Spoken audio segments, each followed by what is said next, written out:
guys, Monarch Moto here.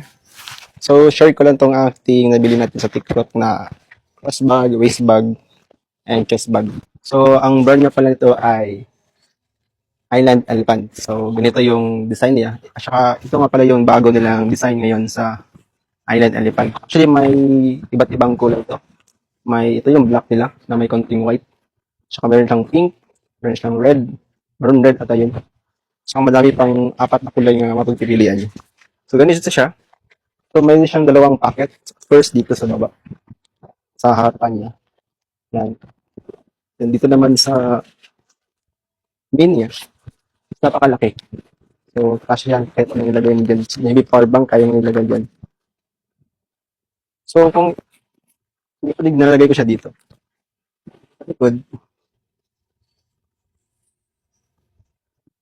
So, depende na lang sa gusto niyo yung style kung paano mo siya gamitin.